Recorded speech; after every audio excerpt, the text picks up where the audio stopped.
Bonjour à vous, alors aujourd'hui une vidéo intitulée Le syndrome Jean-Claude Van Damme.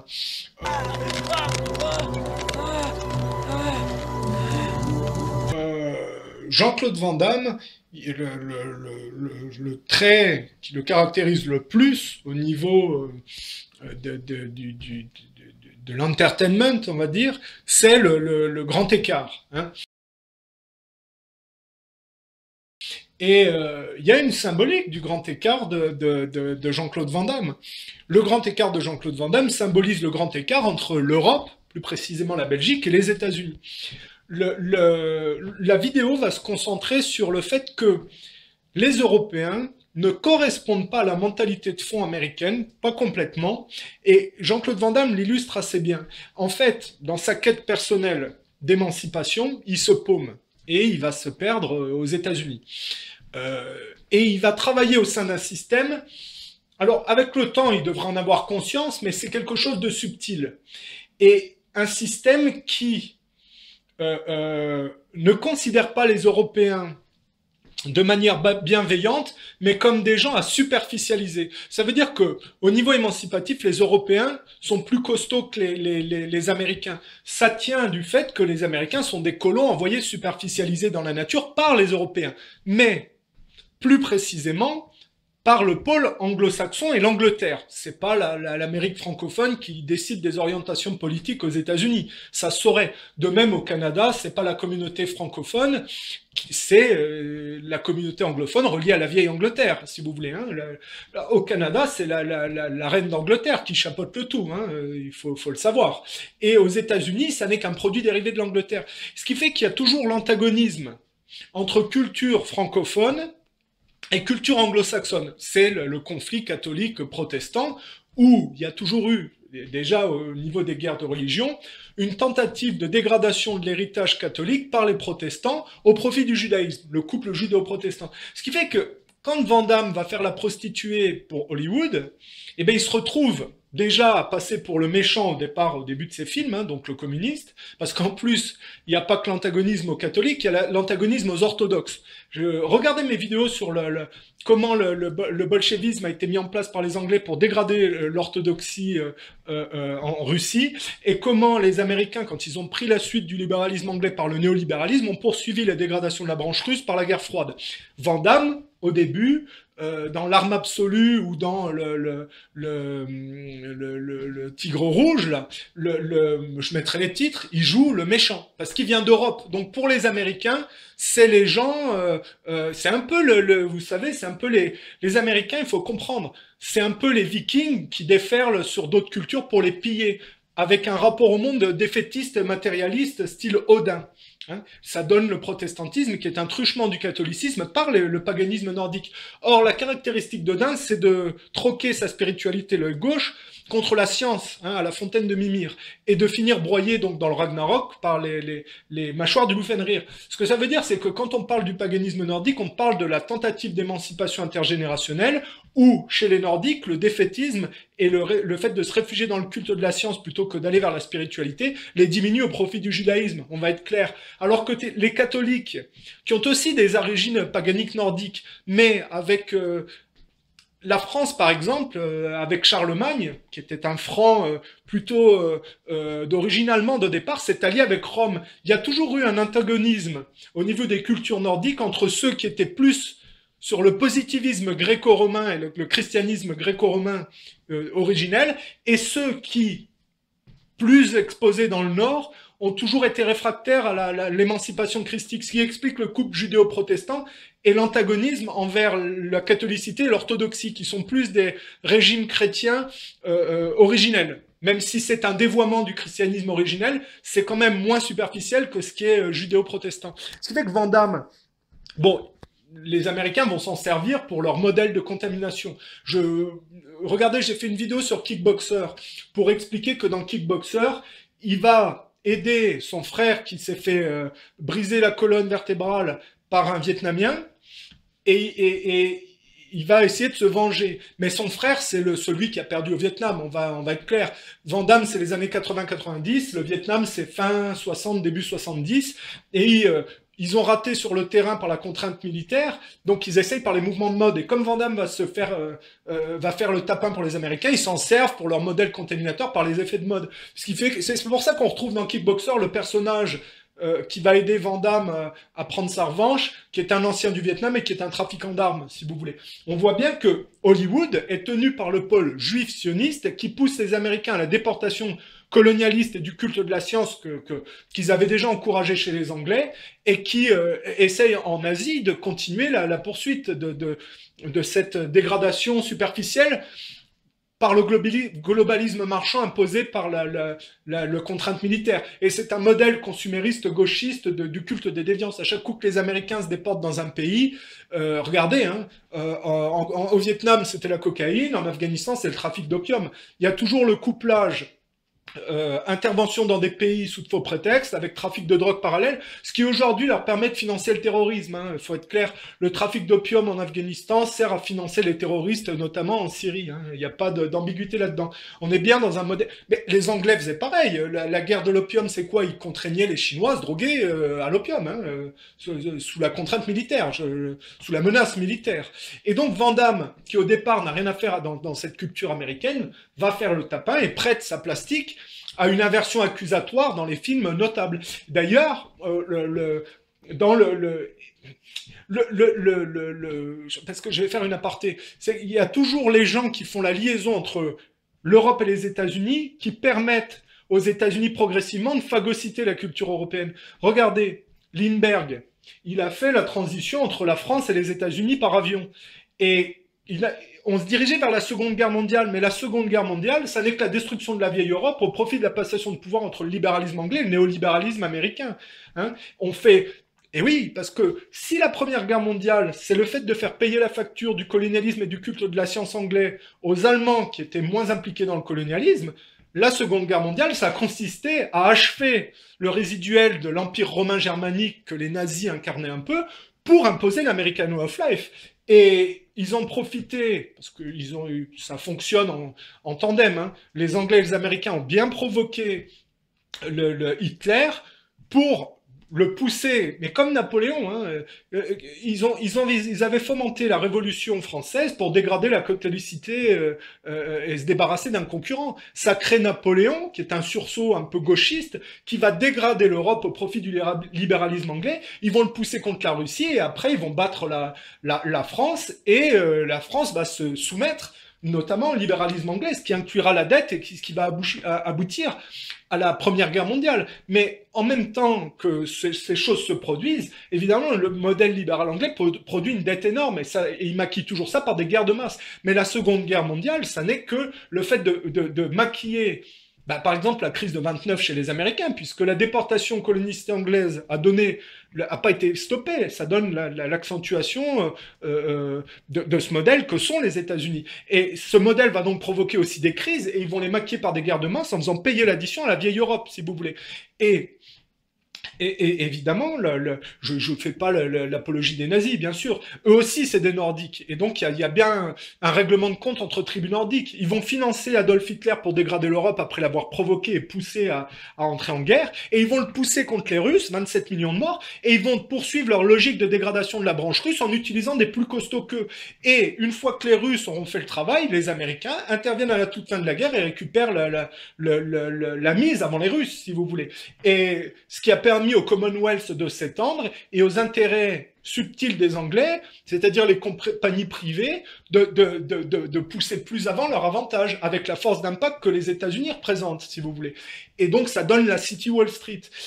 Et nous, en tant qu'Européens, on s'est fait entuber dans le sens où l'histoire, on retient que les Américains sont les libérateurs. Absolument pas. Ça n'est absolument pas vrai. Ça a trait à de la pédophilie intellectuelle, tout ça. Il faut être clair. Et c'est à force d'entendre ces conneries que les gens se font avoir. Alors après, on peut toujours dire oui, mais le modèle néolibéral américain, il permet la liberté de faire ce qu'on veut. À la limite, si on n'est pas d'accord, on a le droit de l'exprimer. Alors que si vous aviez été dans un régime communiste, vous n'auriez pas eu le droit d'exprimer d'autres points de vue. C'est pas complètement faux, mais il y a une subtilité, c'est que, si vous voulez, on parle de rapport émancipatif. Si les Américains ont poursuivi la guerre froide pour dégrader la branche russe, c'est que la branche russe était moins superficielle que la leur, si vous voulez. Et d'ailleurs, dans les années 90, quand le bloc de l'URSS tombe, les Américains essayent de se rapproprier avec le bloc attentioniste les ex-sphères d'influence de l'URSS, y compris dans le monde arabe, si vous voulez. Ce qui prouve bien qu'il y a une... Et Israël croît au fur et à mesure.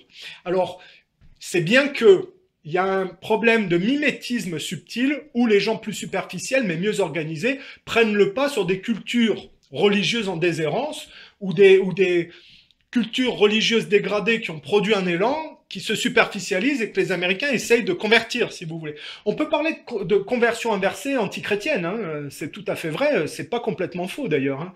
Et plus ces avancées se font et plus le monde se superficialise dans le consumérisme gauchiste, plus Israël croît évidemment. Et donc on est bien... Bon, là, c'est pour poser les bases et expliquer ce que fait Van Damme au milieu de tout ça. Ben, Van Damme, il va prêter ses services à un modèle contaminateur déviant, si vous voulez. Et au début, il est identifié comme le méchant, puis après, il se convertit et fait bien le tapin pour les Américains. Et on le retrouve donc au Vietnam dans plusieurs de ses films. Hein, il y a des références au Vietnam. Il y a le film... Kickboxer, mais il y a aussi le film Universal Soldier, qui n'est que la reprise du credo au Vietnam, des déportations militaires américaines au Vietnam, réimporté aux États-Unis parce qu'au Vietnam, les Russes sont bloqués, si vous voulez. Et les Américains se sont vengés en Afghanistan en finançant les terroristes, ce qui produira l'imposture de la guerre au terrorisme, qui n'est qu'un prétexte aux Américains pour avancer caché, si vous voulez, et progresser et faire progresser leur contamination. Et donc, il y a toujours une récurrence dans les films à Hollywood du Vietnam, et il n'y a pas que le Vietnam, les Russes sont bloqués au Vietnam, en Corée et en Chine. Et les Américains essayent, parce qu'ils font pas d'efforts de reprise chez eux, de toujours avancer en se défaussant sur d'autres cultures et en allant les contaminer. Et aujourd'hui, on a un antagonisme avec une reprise chez les Russes par Poutine, parce que quand, dans les années 90, le communisme est tombé, les Américains ont pillé le pays via les oligarques qui ont pris l'American Way of Life et puis le libéralisme hein, comme modèle, le néolibéralisme comme modèle. Et les Russes ont réagi par Poutine. Ce qui fait qu'aujourd'hui, le bloc russe de vestiges de l'URSS, c'est pas réactivé parce que c'est pas du communisme, mais on a retrouvé les anciennes alliances entre Corée du Nord, Chine, Russie, Iran, et qui correspondent historiquement plus à la route de la soie, si vous voulez. C'est plus naturel que ces pays-là soient tous reliés entre eux. Et à la limite, c'est culturellement normal que ces gens-là s'entendent bien. Et les Américains, on le voit par Trump, hein, qui, même s'il est moins pire que le gauchisme qu'incarnaient Obama et Clinton, fout le bordel en Corée du Nord, provoque les Russes, les Chinois. Les Russes, ils essayent de faire semblant de s'entendre avec eux, mais ils vont essayer de les entuber. Vous voyez, il y a toujours dans la mouvance américaine le fait de se cacher derrière un brouillard, mais pour continuer la contamination. À moins de se prendre un pain pour les raisonner, les Américains s'arrêteront jamais dans leur contamination et seront toujours sionistes. Il faut que quelque chose, parce qu'ils ont la possibilité de travailler spirituellement, les Américains, simplement... Comme ils jouissent d'un gros avantage qu'on appelle le laxisme collectif, ils s'arrêteront pas, si vous voulez. Ils se complaisent dans leur truc, et puis tant qu'ils se prennent pas une baigne ou qu'ils sont pas calmés, ils feront pas d'efforts.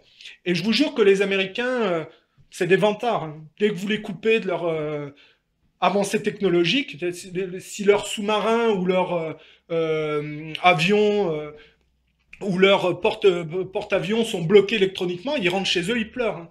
Il y a pas de force de fond. Les Américains ont la possibilité de faire un travail comme tout le monde, si vous voulez, mais ils sont tellement complaisants dans le consumérisme gauchiste et il y a tellement un laxisme collectif qui leur donne une porte grande ouverte qu'ils s'arrêteront pas, si vous voulez.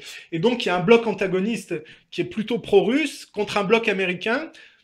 Avec Trump, Poutine, c'est moins pire que ce qu'il y avait avant, mais il faut pas faire confiance aux Américains. Et comme par hasard, parce que ces deux blocs sont pas vertueux, ils font faire fabriquer la contrepartie de leur laxisme consumériste en Asie. C'est pour ça que l'Asie est une plaque de convergence de différentes forces en opposition et que se joue une tentative de contamination et un blocage par la mouvance russe. Et Clinton, la bonne femme, n'était pas à la hauteur de Poutine, donc ils ont mis le moins pire, Trump, pour essayer de contrer la chose, si vous voulez. Alors en France, on s'est fait complètement flouer, parce qu'évidemment... faut comprendre. Les résistants qui étaient du côté des judéo-protestants pendant la Seconde Guerre mondiale n'ont fait qu'en fait que dégrader l'héritage qui résistait à la déferlante matérialiste, si vous voulez. Et la récompense, c'est que quand ils ont essayé de mettre en place leur propre modèle, ils se sont fait dégager par leurs anciens alliés judéo-protestants qui avaient misé sur eux pour dégrader la vieille Europe, si vous voulez. Ce qui fait que De Gaulle se fait virer par mai 68 et que mai 68, c'est les jeunes dédiés à l'American Way of Life. Et Macron, c'est le prolongement de cette imposture de mai 68. Enfin, c'est pas forcément une imposture parce que peut-être que ça répondait à une demande sous-jacente collective de se plier au modèle américain, hein. Quand Napoléon est battu, la France se plie au libéralisme anglais. Après la Seconde Guerre mondiale, la France se plie à l'American Way of Life et de manière accrue avec mai 68. Mais mai 68, ça répond à Woodstock, et Woodstock, ça a été mis en place après l'assassinat de Kennedy pour superficialiser l'héritage de l'Amérique des années 60. Ce qui fait qu'on a l'héritage de l'assassinat de Kennedy, c'est les familles Bush et Clinton. Les Bush, c'est des gauchistes par rapport à Kennedy, mais les Clinton, c'est des sous-gauchistes des Bush, si vous voulez. Ce qui fait que Bush Junior va donner... Oui, alors attendez, il faut que je dise ça. C'est que Bush le père va donner Clinton, et au lieu que ce soit Bush le fils et Clinton la bonne femme, on a eu une version intermédiaire qui n'est que la version des Noirs qui correspond au Bush, qu'Obama représentait, c'est-à-dire le gauchisme afférent à l'Amérique des Bush, et c'est une Amérique qui s'est substituée à... En fait, Obama n'a pu naître que sur le cadavre de Martin Luther King et de Kennedy. C'est la version des Noirs que l'Amérique raciste, dont les Bush sont une partie, ont produit à la place de celles qu'ils ont court-circuitées dans les années 60. Et on aurait pu croire que Clinton allait être élu à la place d'Obama et qu'on allait encore avoir la récurrence Bush-Clinton, mais il y a eu quelque chose qu'ils ont mis à la place, c'est Obama, et qui était totalement dédié au sionisme, si vous voulez. Et là, ils sont repris en mettant Trump, mais c'est uniquement parce que Clinton était vraiment trop faible par rapport à Poutine, si vous voulez. Trump est un peu plus costaud, mais il est tout aussi dupe et tout aussi sioniste. Enfin, c'est pas tout aussi sioniste. C'est un sioniste de droite, lui. Alors que les Clinton, c'était plus des sionistes de gauche, on va dire. Voilà. Et ça tenait pas la route par rapport à Poutine. Mais là, ça tient pas la route non plus par rapport à Poutine. Il y a juste le fait d'essayer de faire croire qu'ils vont être sympas avec les Russes, mais je crois pas que les Russes soient naïfs. Bref, on revient à nos moutons. On a Van Damme qui prête ses services et sa plastique lisse au modèle américain contaminateur. Et donc, il va faire le con au Vietnam, dans Kickboxer, et on retrouve la tentative de contamination en Asie dans le film Double Impact où ils vont comme évidemment, vous savez, Hong Kong, c'était une ancienne colonie anglaise qui a été rendue à la Chine en 97, je crois. Et évidemment, il y a toujours le besoin de continuer la contamination en Asie. Donc on le retrouve dans... Double Impact a essayé de s'en prendre évidemment à Bolo Yeung, le symbole asiatique qu'il va déjà maraver dans Bloodsport. Hein. Le Coréen qui s'est plié à l'American Way of Life n'est pas encore assez superficiel, donc il faut continuer le travail. C'est ça Bloodsport, hein, avec un film à la mémoire, enfin dédié à la gloire totalement imaginé de Frank Dux, qui n'est probablement qu'un imposteur et un mythomane, qui s'est inventé des titres de gloire qui n'existent pas. C'est un fils descendant de rescapé de la Shoah, si vous voulez. Et il illustre, si vous voulez, le côté judéo-protestant avec le côté juif sioniste qui essaye de dégrader les cultures résiduelles du monde au profit de l'émergence d'Israël. Parce qu'il faut comprendre, les Israéliens, ce sont majoritairement des juifs antichrétiens qui, depuis que le Christ a essayé d'impulser une émancipation, ont tout fait pour ne pas faire d'efforts.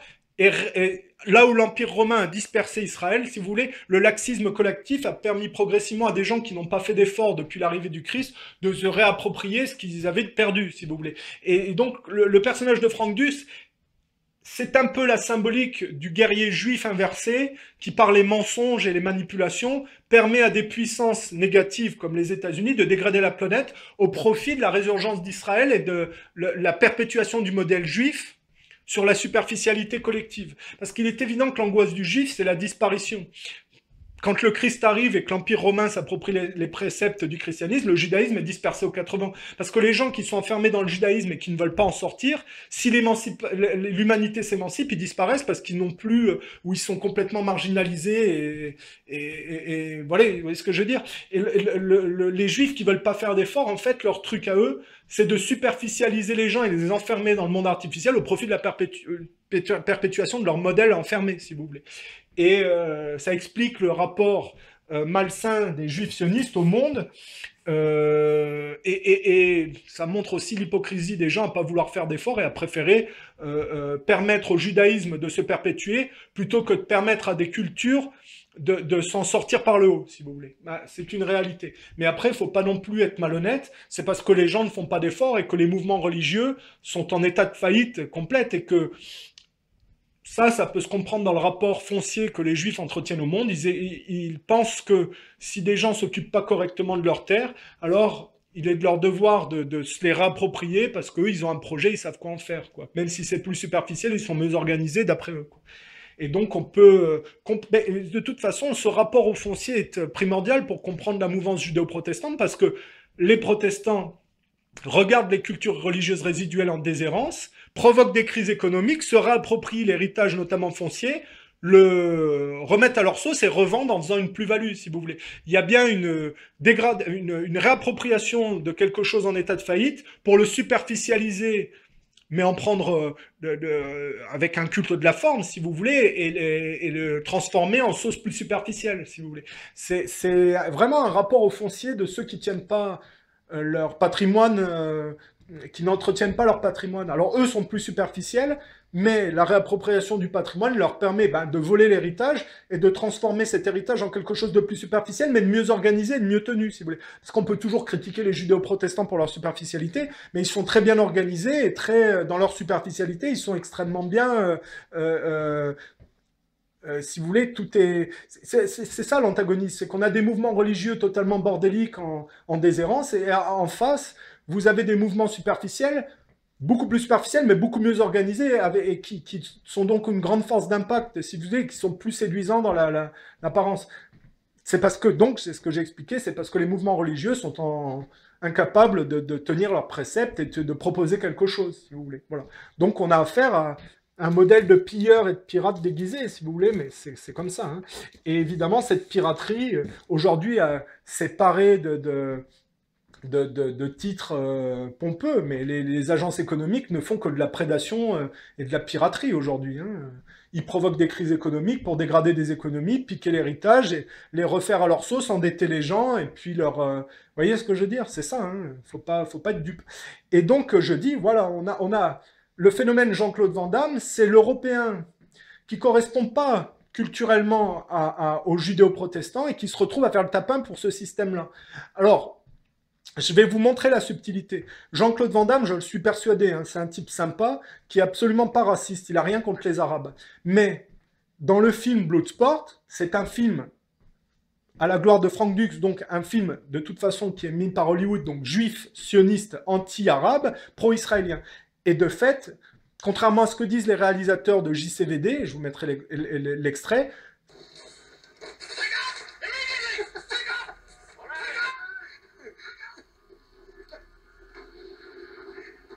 t'as vu la tronche qu'il a l'arabe dans ce film?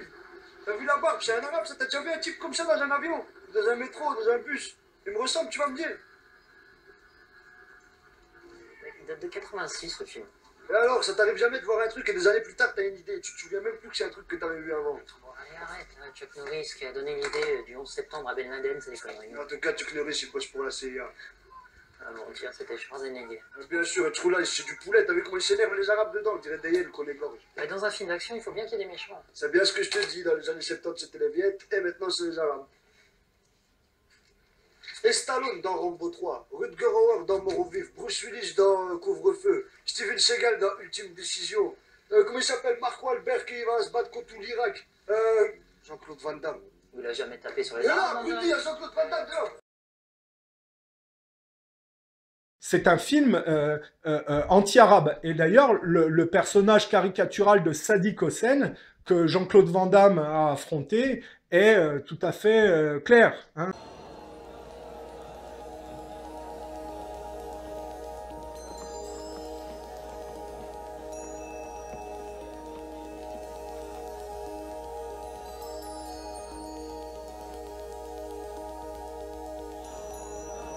I'll show you some trick or two.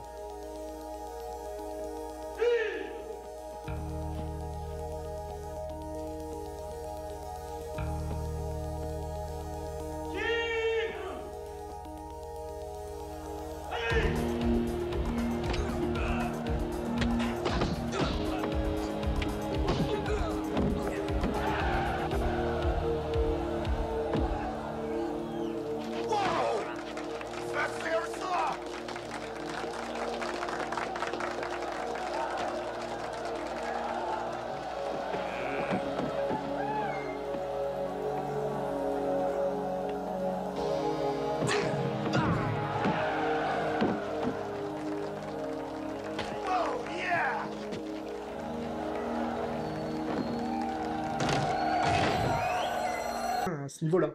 Mais pourtant, Jean-Claude Van Damme, lui, est pas raciste. Par contre, comme il travaille pour un système qui, lui, est dominé par les judéo-protestants et anti-arabes, et ben malgré lui, et sans le faire exprès, évidemment, il propage la mentalité raciste, pro-israélienne, si vous voulez.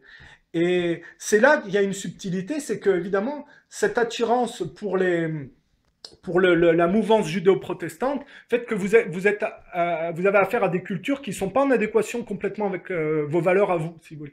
Et d'ailleurs, Jean-Claude Van Damme est perçu toujours comme un ennemi, c'est pour ça qu'il se fait décapiter dans Expendables. Ce qui ne correspond pas à la culture américaine de fond. Donc il est toujours identifié comme un Européen, pas totalement superficiel, qu'il faut décapiter, si vous voulez. Donc il faut lui faire perdre la tête et le convertir. Vous savez, quand la France a été convertie à l'American Way of Life après la Seconde Guerre mondiale, ils ont testé du LSD à Pont-Saint-Esprit, c'est tout un symbole, pour débiliser les gens et les superficialiser. Hein. C'est la symbolique que la CIA fait, si vous voulez. Mais là, avec Jean-Claude Van Damme, c'est pas totalement étranger, ce comportement de conversion inversée. Hein. C'est très subtil. Et je disais, le personnage de Lindbergh, qui fait le lien entre la France et les États-Unis avec son avion, permet subtilement l'assimilation progressive des cultures résiduelles par attrait, on va dire pratiquement magnétique, à la superficialité que représentent les États-Unis. Plus vous êtes en rapport avec les États-Unis, plus vous êtes absorbé par ce modèle-là, sauf si vous êtes conscient de ce qu'il représente, si vous voulez. Ben oui, regardez, la France, par le marché transatlantique et par des types comme Macron, va être progressivement anglo-saxonisée et convertie complètement, si vous voulez. C'est ça le problème. S'il n'y a pas de sursaut et de lucidité à ce niveau-là, c'est ça qui est en train de se passer. C'est-à-dire la perte des avantages de la Révolution française qui donne des acquis sociaux au profit de l'individualisme et du narcissisme élitiste anglo-saxon. Hein, que ce soit clair. Macron, sa femme vient de mai 68. Ça n'est que la génération de mai 68 qui se prolonge, et ceux qui sont derrière, évidemment, en mettant la main sur un jeune, un peu plus jeune. Je crois qu'elle avait une grande différence d'âge quand elle lui a mis le grappin dessus et qu'il était mineur. Alors on ne parlera pas des déviances sexuelles de mai 68 et du rapport quasi pédophilique ah oui, mai 68 c'est connu pour avoir aussi de manière sous-jacente fait la promotion de la pédophilie, hein, c'est lié. Donc, je disais, qu'est-ce qu'on peut rajouter oui, il y a la subtilité d'être absorbé par une culture dont on ne voit pas totalement la véritable facette, ça se voit avec Jean-Claude Van Damme, et je dis, c'est parce que les gens voient la culture anglo-saxonne sans comprendre ce qu'il y a derrière. Quand vous lisez les paroles de Queen, par exemple, c'est nul, c'est plat. Mais vous, en tant que Français, quand vous vous intéressez pas aux paroles, vous retenez que la musique et vous l'appropriez pour votre propre univers, si vous voulez. Ce qui fait que, finalement, vous ne vous rendez pas compte que c'est une culture superficielle qui vous absorbe par la mode. Si les gens apprenaient un peu mieux à parler, à mieux comprendre cette culture, ils se rendraient compte que c'est assez plat et superficiel, quoi. Mais c'est vrai qu'il n'y a rien en France qui est proposé, qui tienne la route, c'est ça qui est dommage. On peut toujours dire, moi, la catholicité, ça m'intéresse pas, je comprends, l'histoire de France, ça m'intéresse pas, je trouve vraiment personne je peux pas m'identifier à qui que ce soit. Mais dans ce cas, il faut proposer un modèle français original. Or, aujourd'hui, les gens qui font les poches de l'héritage français ne font que se soumettre à des puissances extérieures plus superficielles, voire à se soumettre à Israël et au judaïsme, ce qui est le fond de la superficialité, si vous voulez. Et donc, il y a un problème de gauchisme accentué en France. Et Alors après, je dis, oui, les personnages de Lindbergh, qui étaient moins superficiels que ce qu'il a induit, bah, sa récompense d'avoir fait le lien entre la France et les États-Unis, c'est qu'on a, après, comme lui, il n'était pas superficiel. Parce que plus vous mettez les connexions, plus vous permettez à un groupe superficiel comme les judéo-protestants d'assimiler la vieille Europe. Lindbergh, c'est ça qu'il a fait subtilement. Et après Lindbergh, on se dirigeait vers la Seconde Guerre mondiale, c'est pas un hasard. Mais Lindbergh, lui, n'était pas aussi superficiel. Il a fait le tapin à son niveau, puis après, il a quand même réagi en disant que bah, Churchill et Roosevelt, c'était des fouteurs de guerre qui allaient provoquer les Allemands, si vous voulez. Et donc la récompense, lui, qu'il a eue pour avoir fait le tapin et pas être s'être plié à la superficialité, c'est qu'on lui a enlevé son gosse et tué, si vous voulez, en demandant une rançon. Tous les gens qui font les tapins sont toujours après pris pour cible par les plus superficiels qu'ils induisent. Ce qui fait qu'aujourd'hui, Van Damme, il avait fait le tapin dans les années 80-90, mais aujourd'hui, il essaye d'échapper à ce qu'il a induit à terme. C'est-à-dire qu'il va se réfugier vers Trump et Poutine, ce qui est plus correct, si vous voulez, pour échapper au gauchisme clintonien ou Obama qu'il a induit à son niveau en faisant le tapin dans les années 80-90. Parce que... I don't know if you heard about today, there was a huge cyber attack that happened. Twitter was shut down, Airbnb, all these major sites. And cyber warfare is like a big hot button issue. I'm curious, do you think that these cyber attacks can have any effect on the outcome of the election? Election. I would like to talk to you and to give an answer, but then you have to promise me that I can talk for like, let's say 2 minutes without being interrupted. Sure, go ahead. Because I love America and I came here with nothing and I became a star because of these people and I'm very well in America. But America right now has to be treated like a business. Because you guys have a problem. I'm traveling around the world. I live in Hong Kong, I come to America, I go to Europe. I met Putin face-to-face few times, Berlusconi and other people in China. I met Mr. Trump. Right now, when a guy has invested, let's say 2, 3, 4, 5, 6 billion in his country, he wants to protect his interest. So right now, it's no more time to talk about cyber attack.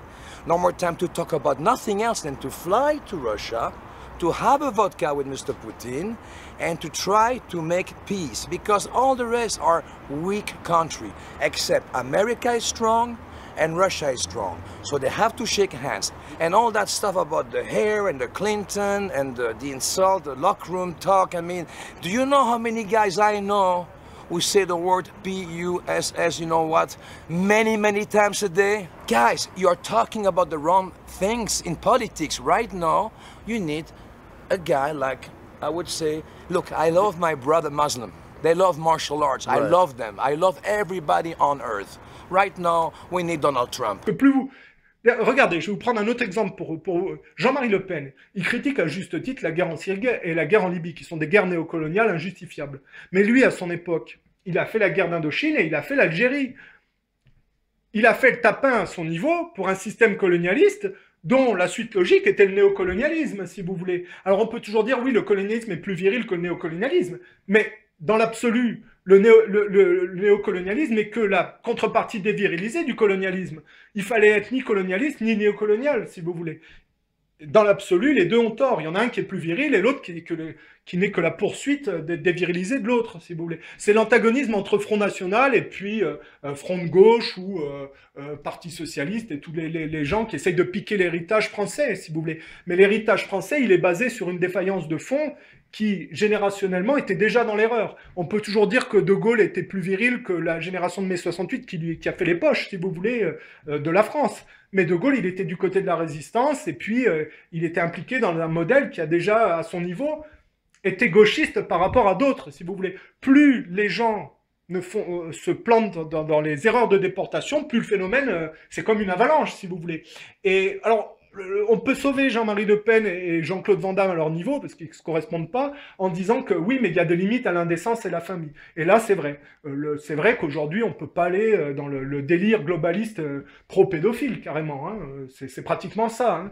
Donc, c'est ça qu'on peut dire. Alors après, moi, je raisonne dans l'absolu. Les gens peuvent pas Tout le monde peut pas être aussi exigeant que moi, si vous voulez. Je suis même pas exigeant, les gens font ce qu'ils veulent. Moi, je critique Van Damme dans l'absolu, dans le relatif. Il est évident que on va pas critiquer Van Damme pour avoir réussi à gagner des millions, avoir eu accès aux sphères préélitistes et à pouvoir voyager en hélicoptère, vivre à Hong Kong et ce genre de choses. La majorité des gens veulent faire ça, si vous voulez. Moi, je fais pas des vidéos pour critiquer Van Damme, c'est certainement un type très sympathique, si vous voulez. Je raisonne dans l'absolu, je raisonne dans l'inconscient collectif. C'est juste pour que les gens comprennent que les rêves qu'on leur met dans la tête, il faut avoir conscience de la réalité du monde et que on se rend pas toujours compte, si vous voulez, parce qu'il y a une différence et un décalage culturel de ce pour quoi on travaille, si vous voulez. Bon, bref, voilà, c'était pour dire que on voit avec Van Damme qui n'est pas un raciste, que malgré lui, et sans s'en rendre compte, il a travaillé pour un système qui, lui, est raciste, fondamentalement, et Hollywood. Et ça vient de la différence culturelle entre Européens et Américains. Et je dis, aujourd'hui, il faut bien comprendre que le rêve globaliste, si vous voulez être lucide et puis pas y perdre vos plumes, il faut mieux comprendre la géopolitique et les enjeux, si vous voulez, globaux. Et je dis ça par rapport aussi aux réalisateurs de JCVD qui pensent que Van Damme a jamais rien fait contre les Arabes. Les types sont malins pour comprendre que les ennemis d'Hollywood, avant c'était les Vietnamiens, aujourd'hui c'est les Arabes, mais ils se rendent pas compte que Jean-Claude Van Damme, dans Bloodsport, il a fait le tapin anti-arabe, si vous voulez. Et donc c'est des fans de Jean-Claude Van Damme qui se rendent pas compte du truc, c'est des Belges aussi, hein. Et c'est parce que on nous a menti sur l'histoire et qu'on est pris dans une logique globaliste qui a travesti l'histoire pour maquiller un crime subtil qui se mettait en place, hein. Et bon, après, moi, je peux aller plus loin. Je dis que la Shoah, c'est ce qui a permis à la culture judo-protestante, par des inversions notables, de maquiller ses crimes, si vous voulez. C'est-à-dire les chambres à gaz, les savons humains, les dents en or, et les fours crématoires. Je ne parle pas de ce qui s'est passé pendant la Seconde Guerre mondiale, mais de manière contemporaine, ça sert à maquiller le fait qu'on est en train de gazer les gens dans le mensonge du monde artificiel, donc de superficialiser les gens dans le culte de la science, ce qui les éloigne de la religion, de faire l'héritage, faire les poches de l'héritage européen résiduel, donc les dents en or, et de se servir d'eux comme de savants humains au profit de la résurgence d'Israël, c'est-à-dire de servir de leur complaisance dans le modèle consumériste, ce qui renvoie à la Grèce humaine, hein, pour les superficialiser progressivement, hein. Il y a avec une logique de diviser pour mieux régner, de monter par l'effet du gauchisme, les nouvelles générations à faire les poches par ego mal placé, par vengeance mal placée, à l'ancien héritage, si vous voulez. Et les fours crématoires, c'est le fait de brûler, comme c'est un peu le phénomène d'Odin qui finit broyé par les mâchoires du loup Fenrir. Le four crématoire, c'est brûler l'héritage résiduel au profit d'une nouvelle norme plus superficielle, si vous voulez, hein. Et la Shoah, c'est ce que les judéo-protestants ont mis en place au niveau idéologique pour maquiller le crime subtil qui est en train de s'opérer, hein, au profit du globalisme, si vous voulez. C'est une inversion qui a attrait un peu de la pédophilie intellectuelle. Je ne parle pas, moi, de ce qui s'est passé pendant la Seconde Guerre mondiale, mais de l'utilisation contemporaine qu'on en fait, si vous voulez. Et voilà, alors le culte de la science, ça renvoie évidemment à Odin, qui troque son œil gauche à la fontaine de Mimir, hein. Je dis, le paganisme nordique, c'est le rapport intergénérationnel et la tentative d'émancipation des Nordiques, exprimée par leur mythologie. Et dans cette tentative d'émancipation, Odin fait une erreur notable, c'est qu'il troque son œil gauche, donc la spiritualité, contre la science à la fontaine de Mimir, et il finit broyé par les mâchoires du loup Fenrir. C'est le défaitisme nordique et la soumission intergénérationnelle qui conduit finalement le défaitisme matérialiste et le couple le protestant-juif, si vous voulez. Parce que la sous-jacence de la défaite des protestants qui viennent de la culture nordique, le protestantisme, c'est un dévoiement du catholicisme sous l'effet du paganisme nordique. Donc on peut dire que ça renvoie directement au paganisme nordique. La défaite d'Odin amène le fait d'être complaisant avec le judaïsme, si vous voulez. Et en contrepoint avec la tentative d'émancipation chrétienne qui a donné un produit dérivé, le catholicisme et l'orthodoxie, que le judéo-protestantisme plus superficiel essaye de dégrader, si vous voulez. C'est comme ça qu'on peut comprendre les mouvements humains. Voilà. Et on peut opposer au paganisme défaitiste nordique le positivisme gréco-romain avec Zeus, qui lui s'émancipe de son père au lieu de rester soumis, en faisant manger le symbole de la pétrification afférent à la transmission intergénérationnelle par les secrets de famille et les non-dits, c'est-à-dire qu'il fait manger à son père une pierre, si vous voulez. Donc il échappe à la malédiction intergénérationnelle, et c'est ce qui lui permet d'être le dieu des dieux et d'avoir la lucidité, hein, les éclairs, et de produire la justice, Athéna qui sort de sa tête. Ça, c'est le positivisme gréco-romain, en contrepoint avec le défaitisme nordique, si vous voulez. Ça expliquera après les antagonismes culturels. Voilà. Et au travers de la planète, les antagonismes des différentes forces en présence. Et je dis, l'Asie est un point important, et notamment, on voit Van Damme habite à Hong Kong. Hong Kong, c'est un point colonial anciennement anglais qui est devenu chinois, et on voit que tout est fabriqué dans cette partie du monde, et que ce soit les Russes ou les Américains, tout est fait là-bas, si vous voulez. Donc on a bien l'Asie comme un enjeu majeur, et un enjeu de conflit subtil médié par l'Asie, si vous voulez, par le fait que les gens issus des différents groupes vont faire fabriquer la contrepartie de leur laxisme consumériste là-bas, si vous voulez. Donc il y a des oppositions subtiles qui se jouent en Asie. Voilà.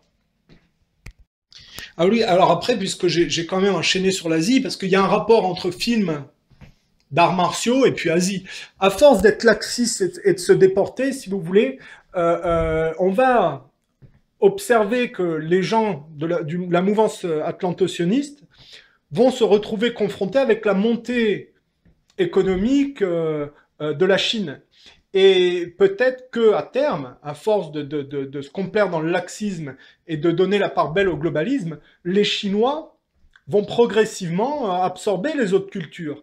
Et c'est là que la responsabilité des gens s'engage, c'est que si les gens avaient fait l'effort en temps et en heure de respecter leur culture au lieu de la dégrader au profit d'autres extérieurs, il n'y aurait pas parce que c'est comme ça que ça se passe, hein, les gens sont de mauvaise foi, et plutôt que de perdre la face, ils préfèrent faire la guerre. Donc la responsabilité des gens laxistes pro-globalistes, c'est qu'ils vont induire une guerre à terme, qui est déjà anticipée d'ailleurs par la communauté juive sioniste, par le biais notamment des comiques qui jouent sur le travail de l'induction dans l'inconscient collectif de conflits à terme, hein, dont eux, ils tirent tous les bénéfices, évidemment. Ils ont fait couler toutes nos boutiques du sentier. Ils courent plus vite que nous et eux, ils se font pas rattraper. Ils ont pris tous nos pressings, ils ont pris tous nos cafés. Même dans un resto italien, tu peux te prendre un menu C. Te prendre un menu C. Ce soir, donnons-nous la main. Ne faisons plus qu'un contre les Chinois. Alors il y a peut-être une solution, hein? Si on se mélangeait les noirs avec les blancs, les femmes noires coucheraient avec les hommes blancs, les femmes blanches coucheraient avec les hommes noirs. Mais dans 3 générations, on serait tous métis, on serait tous café au lait, on serait tous pareils, tous égaux, tous unis, pour aller péter la gueule à ces salauds de Chinois. Et plus l'Occident se dégrade au profit de la Chine, plus Israël émergera, si vous voulez. Il faut bien comprendre, hein, Israël est passé aussi bien de l'Angleterre à l'Amérique que du bloc de l'URSS, et à chaque coup a dégradé les choses au profit de la réémergence d'Israël.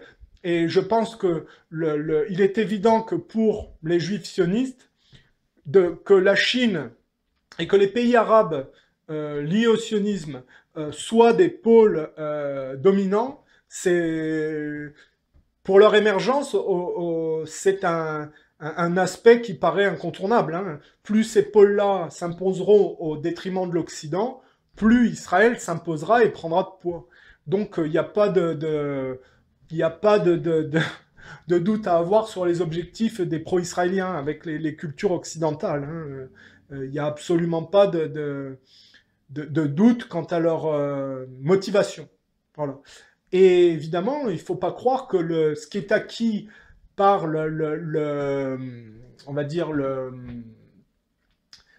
culte de la science a donné le fait de se réfugier dans la science a a donné un impact prodigieux à la culture occidentale, mais il ne faut pas croire que c'est un acquis définitif, hein.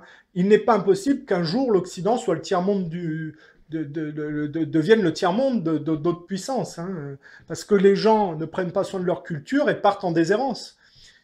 Et quand on est dans une logique de multiculturalisme et on va dire, de rapport masochiste et d'autodestruction pro-israélien,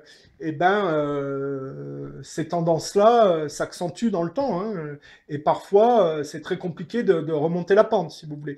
Donc il y a un gros problème là au niveau du gauchisme français et des dégâts opérés par ces mouvances pro-globalistes qui essaient de dégrader tout au profit du globalisme et de l'émergence de la Chine au détriment de l'Occident, hein. Il y a des gens qui détestent leur pays, leur culture, et qui se conduisent comme des petits pyromanes extrêmement lâches et mesquins, si vous voulez. Et le laxisme collectif peut donner la part belle aux Chinois. Et je dis, il suffit de regarder Paris et les métros parisiens et de comparer avec les métros chinois, hein. Les métros parisiens sont dégueulasses, il y a des tags partout, il y a de l'incivilité, et puis on a même vu des gens dépouiller les cadavres après un déraillement, ça devient n'importe quoi. Le métro chinois est propre, il n'y a pas un papier par terre. Alors je dis pas que la Chine est un pays propre parce qu'ils crachent par terre, ils bouffent des blattes. Bon, ils sont retardés aussi sur un bon nombre de choses, si vous voulez. Mais ils sont en train de rattraper leur retard et il n'est pas impossible que la tendance s'inverse et que finalement la France soit surprise ils sont rachetés progressivement par les Chinois, les Français, peut-être qu'un jour ils vont se réveiller et que de mauvais perdants, ils vont essayer de faire comme les Américains, hein, de se liguer dans une guerre pour empêcher la domination chinoise. Mais les Chinois n'ont pas triché. Quand ils rachètent le patrimoine français, ils font les choses dans les règles, hein. Ils ne trafiquent pas l'économie des pays, il me semble, hein, pour provoquer une crise économique et se rapproprier l'héritage. Les Américains le font et peut-être que les Chinois, de manière invisible, accompagnent ça, si vous voulez. Mais ce que je veux dire de manière subtile, il n'y a qu'à voir leur rapport à l'Afrique. Les Américains fonctionnent toujours de la même manière comme les Anglais. Ils vont cibler les mouvements gauchistes pour créer des révolutions colorées et dégager des leaders qui les empêchent de piquer les ressources naturelles. C'est comme ça qu'ils fonctionnent. Et les Chinois, eux, par contre, ont un rapport plus sain à ce niveau-là, qui n'est pas aussi fourbe. Donc, on va dire que la mouvance russe, sino-russe, iranienne, la route de la soie, toute cette mouvance-là n'est pas vertueuse, mais elle est moins immorale et moins superficielle, relativement. Et on a la mouvance atlatentionniste qui est totalement perdue dans une logique de prostitutionnalisme aux élites, qui triche, qui s'enferme dans un gauchisme malsain du culte consumériste. Et on va avoir une opposition et très difficile de savoir ce qui va se passer. Évidemment, les gens qui veulent pas faire d'efforts anticipent que personne ne vaudra en faire et ils misent tout sur la fabrication d'armes de destruction massive, hein, voilà. Mais ça, c'est des gens qui sont totalement en dehors de l'évolution de fond dans l'absolu spirituel. C'est des gens qui ne misent que sur le défaitisme matérialiste collectif et qui mettent des armes en place au moment où ça devra péter, si vous voulez, parce que personne ne veut faire d'efforts. Et je dirais que si les Américains ont voulu dégrader, l'orthodoxie, enfin, les anglo-saxons ont voulu dégrader l'orthodoxie par le bolchevisme et que les Américains, reprenant à leur compte l'hégémonie mondiale après les Anglais, continuent la dégradation par la guerre froide, c'est que les Russes sont moins superficiels. Ce qui explique la tentative de contamination des Américains en Asie, qui est une médiation aussi du bloc russe, c'est que la mouvance judéo-protestante, bien que très sophistiquée, est plus superficielle, et que la mouvance au niveau relatif sino-russe est moins superficielle et plus droite, si vous voulez.